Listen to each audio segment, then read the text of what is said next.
Alors, les aventuriers ambigus de Dakar, Diomaye et Sonko se coupent chaque jour davantage de leur peuple. Pourquoi je dis cela? Pourquoi je dis que Diomaye et Sonko se coupent chaque jour davantage de leur peuple? Je vais citer 4 faits qui font qu'ils sont en train d'être coupés complètement du peuple sénégalais et qu'ils vont être faciles à cueillir bientôt par la France-Afrique. Le premier fait, c'est qu'ils sont maintenant coupables de brimade envers les voix dissidentes de la société civile sénégalaise. Autour du 14 août passé, des manifestants qui leur demandaient pourquoi ils tolèrent la présence sur le sol sénégalais de l'ambassadeur d'Ukraine, qui s'est réjoui de l'attaque terroriste contre le Mali. Les manifestants qui demandaient pourquoi un gouvernement prétendument panafricaniste, pour lequel le peuple sénégalais s'était mobilisé quand ses leaders étaient en prison, comment il peut se contenter d'une simple remarque verbale à un ambassadeur néo-nazi qui a revendiqué ouvertement l'attaque terroriste contre le Mali. Ousmane Sonko a fait dormir près de 15 personnes en prison et ne les a libérées que le lendemain. Donc, le premier élément de la rupture entre Sonko et le peuple sénégalais, c'est que Sonko commence à se comporter envers le peuple sénégalais exactement comme Macky Sall s'est comporté envers lui et le peuple sénégalais. Écrivez ça. Ça, c'est argument numéro 1. La brimade. Et manifestement, Sonko, c'est systématique. Tous ceux qui le critiquent vont en prison. J'observe qu'avant les 14 qu'ils ont arrêtés lors de la manifestation, il y a eu individuellement des personnes qui ont été mises en prison pour délit d'opinion. Ils ont critiqué Sonko, on les arrête. Ça, c'est un signe d'une rupture morale et affective qui a commencé. Le tissu se déchire entre le régime PASTEF et le peuple sénégalais. Première raison. Il y a une deuxième raison. La deuxième raison, c'est le changement de discours entre Diomaye et Sonko opposants et Diomaye et Sonko dirigeants. Ils ont bâti leur campagne électorale sur le thème de la rupture avec la France-Afrique. Et depuis qu'ils gouvernent, ils ont commencé à travailler sur le thème du compromis, de la négociation, du consensus, de l'arrangement avec la France-Afrique. Ça, c'est la deuxième raison. Le chiasme idéologique de PASTEF dans l'opposition à PASTEF au pouvoir. Il y a une troisième raison pour laquelle, j'ai dit qu'il y en a 4 que je vais citer. Il y a une troisième raison pour laquelle Sonko et Diomaye sont en train de tomber en brousse.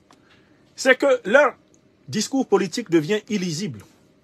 Et c'est ce qu'a souligné en particulier l'acteur de la société civile sénégalaise qui s'appelle Alioune Tine. Alioune Tine a dit quelque chose qu'il est important de noter et qui a été repris par quelqu'un qui, bien sûr, à la base, est une partisane de Macky Sall, qui n'aime pas du tout Sonko et Diomaye, ça c'est connu. Notre jeune sœur Aganisha, qui vit en Suisse. Mais enfin, elle rapporte les propos de Alioune Tine. Alerte sur la mise en place de l'État PASTEF et d'un régime autoritaire. Le 24 mars 2024, les Sénégalais ont élu Bassirou Diomaye Faye comme président. Mais selon Alioune Tine, c'est le premier ministre Ousmane Sonko qui semble véritablement diriger les affaires du pays, créant une confusion des rôles au sommet de l'État. Tine suggère que Sonko aurait été mieux placé comme directeur de cabinet ou secrétaire général de la présidence pour éviter cette ambiguïté. Il critique aussi l'inaccessibilité et le confinement du président Faye au palais et met en garde contre un régime de plus en plus autoritaire, désigné comme l'État PASTEF, qui rejette toute critique et instille la peur parmi les citoyens. Fin de citation. Ce qui est intéressant dans ce que dit Alioune Tine, c'est que ça correspond à ce que j'avais prédit. J'avais dit que la France-Afrique préparait une peau de banane à Diomaye et Sonko. La peau de banane entre Diomaye et Sonko, c'est que leurs adversaires vont tout faire pour les diviser, pour les opposer. Et précisément parce qu'ils seront divisés et opposés, leur régime sera facile à frapper. Le troisième larron du système politique sénégalais actuel, qui est une tricéphalie, c'est le général Biram Diop. Il attend que les divisions et les fissures s'aggravent entre Sonko et Diomaye pour surgir et dire qu'il va mettre fin à la pagaille. Je recommence. Le plan de la France-Afrique pour récupérer le Sénégal, c'est que ils vont exacerber les oppositions entre Diomaye et Sonko. Ils vont exciter les rivalités et les jalousies entre les partisans de Diomaye et de Sonko. Ils vont essayer de faire passer Diomaye pour une mauviette soumise à Sonko. Ce qui va énerver Diomaye. Et Diomaye va sortir le marteau pour cogner Sonko. Et comme Sonko est un émotif en chef, quelqu'un qui est prêt à aller à la grève de la faim pour mourir quand on ne fait pas ce qu'il veut, Sonko va répondre avec beaucoup d'émotion. Et ça va être la cacophonie à la tête de l'exécutif sénégalais, ce qui permettra à Biram Diop de sortir derrière en disant « Je suis venu mettre fin au désordre à la tête de l'État du Sénégal. Nous décrétons que les institutions sont suspendues. À partir de maintenant, une transition est mise en place pour une restauration de la démocratie sénégalaise. » Je suis en train de vous dessiner ce qui va se passer. Et j'avais prévenu Sonko et Diomaye qu'en se coupant du courant panafricaniste national sénégalais et en se coupant du courant panafricaniste continental, ils étaient faciles à accueillir par la réaction oligarchique néocolonialiste france-africaine sénégalaise. Je l'avais dit. Ça vient. Il y a enfin une quatrième raison. C'est que Pastef, dans sa communication, notamment sur les puissants réseaux sociaux africains, Pastef a été envahi par les partisans de Macky Sall. Et Pastef a des communicants dont beaucoup sont des illettrés à peine surmontés.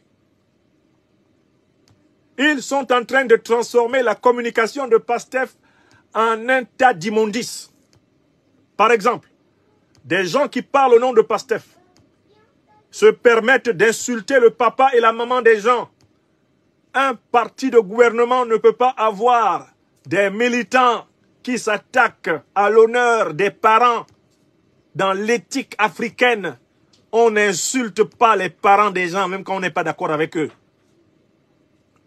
Sonko et Diomaye ont désormais les partisans les plus grossiers de la toile sénégalaise.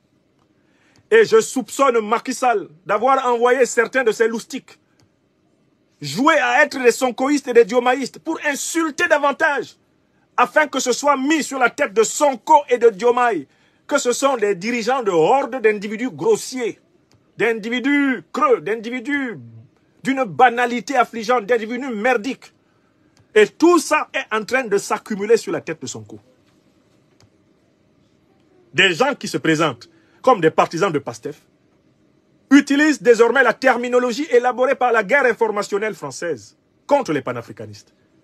Ils ont adopté le vocabulaire de panafricain, de panafricanisme, élaboré par l'école de guerre informationnelle française contre les panafricanistes. C'est ça qu'ils utilisent. Or, ceux qui utilisent ce vocabulaire, ce sont les agents de Macky Sall, les agents de la France-Afrique, et les militants corrompus de Pastef, qui ont été chargés de retourner la communication de Pastef en une communication anti-révolutionnaire, anti-panafricaniste, une communication qui revendique un patriotisme étriqué, un patriotisme frélaté, une sénégalité exclusive de toute l'Afrique. Ils sont devenus aujourd'hui les plus grands défenseurs de « va dans ton pays ». Qui a tracé les frontières du Sénégal? Sont-ce les Sénégalais? Ou sont-ce plutôt les puissances coloniales occidentales? Pour que des partisans d'un soi-disant parti panafricaniste utilisent contre les Africains là l'argument « va dans ton pays », il faut qu'il y ait eu un balayage, un siphonnage, un lessivage idéologique complet. Et que Pastef ne sache même plus pourquoi il se bat et pourquoi il gouverne le Sénégal. Ça, c'est la quatrième raison. La banalisation de la communication de Pastef. La grossiérisation. Hein? C'est une communication qui est devenue une communication de caniveau. Les arguments des partisans de Pastef sur les réseaux sociaux sont des arguments à vomir. Si je vous montre ce qu'ils viennent m'écrire en inbox Messenger, vous vous demandez comment ces gens-là ont pu prétendre changer quelque chose au Sénégal. Je critique Ousmane Sonko. Je critique Diomaye Faye. Je ne m'attaque ni au père de Sonko ni à sa mère. Je ne m'attaque ni au père de Diomaye ni à sa mère. Les partisans de Sonko et Diomaye passent leur temps à insulter les parents des gens, à insulter les parties génitales de nos mères sur les réseaux sociaux. Et vous savez pourquoi ils font cela? C'est par faiblesse intellectuelle. Ils ne peuvent pas participer à la joute dialectique, rhétorique. Ils ne peuvent pas s'affirmer sur le plan de l'argumentation politique. Pourquoi? Parce que ils sont comme Diomaye et Sonko, largement incultes. Ce sont des médiocres.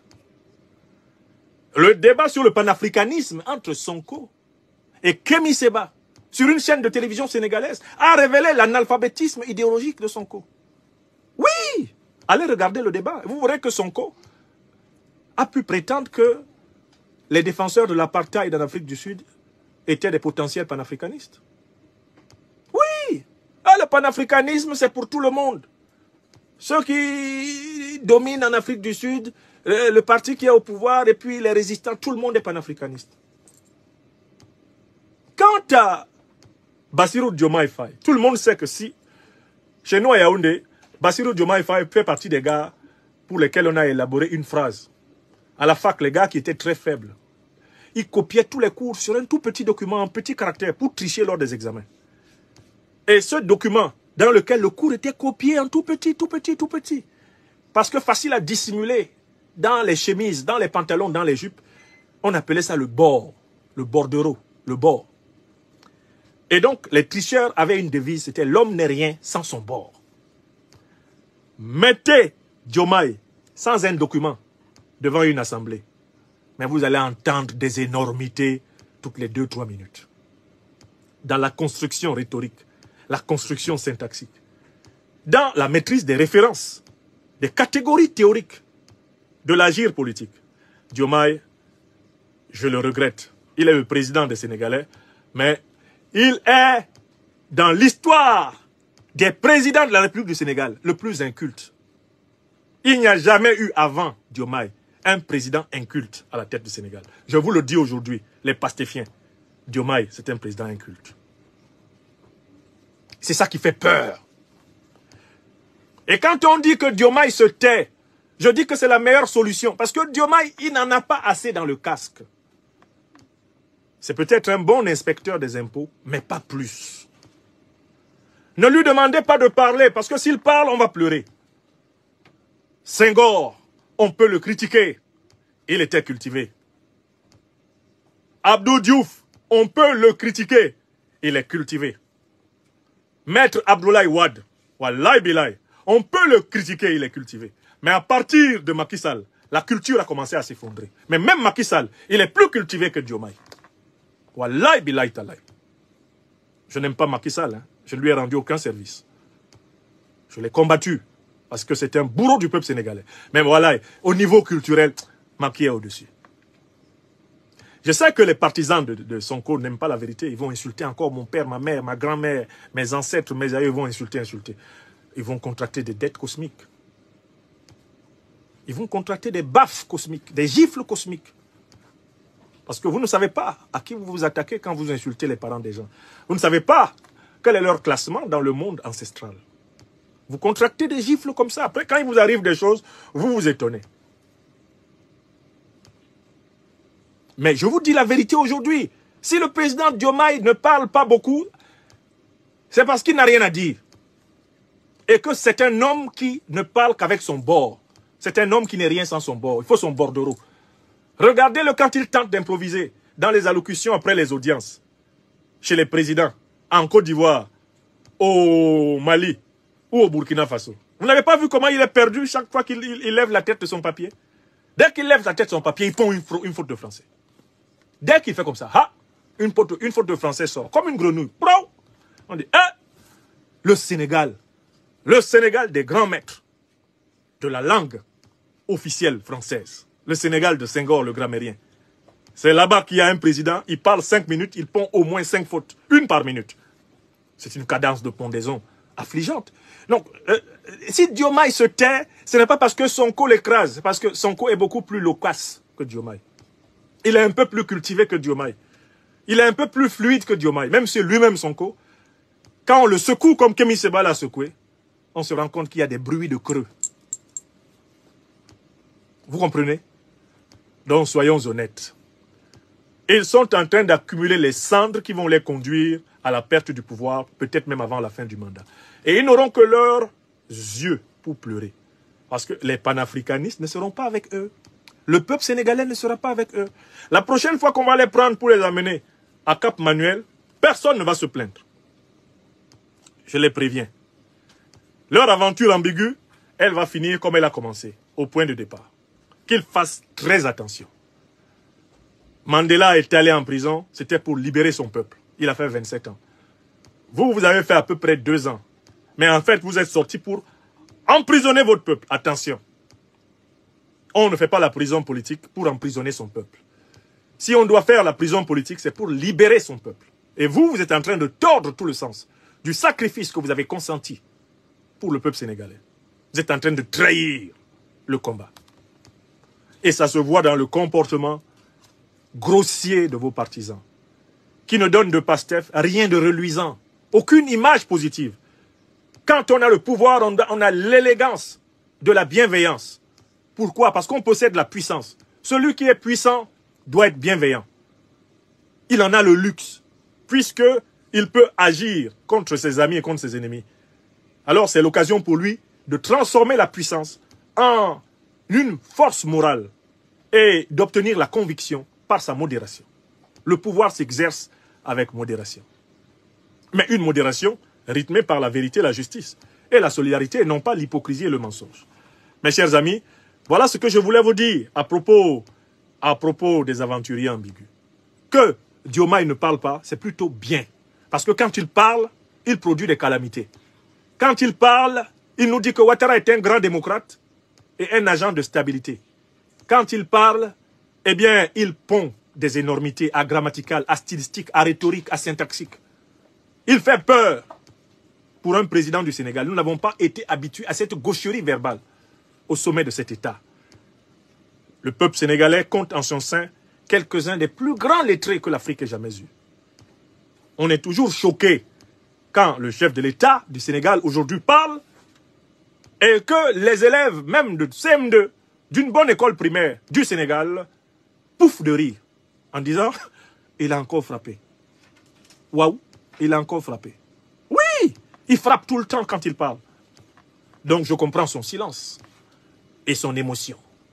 Je comprends son silence et son émotion. Il a peur de parler. S'il parle et qu'il accouche des grenouilles et que des crapauds lui sortent de la bouche, tout le monde rigole. Donc il ne parle pas. Comme le dit souvent Seydou Abacha, un comédien de mon pays natal, le Cameroun, si ce que tu veux dire ne vaut pas mieux que le silence, tais-toi. Une deuxième fois. Si ce que tu veux dire ne vaut pas mieux que le silence, tais-toi. Oui, oui. Si ce que toi tu veux dire ne vaut pas mieux que le silence, tais-toi.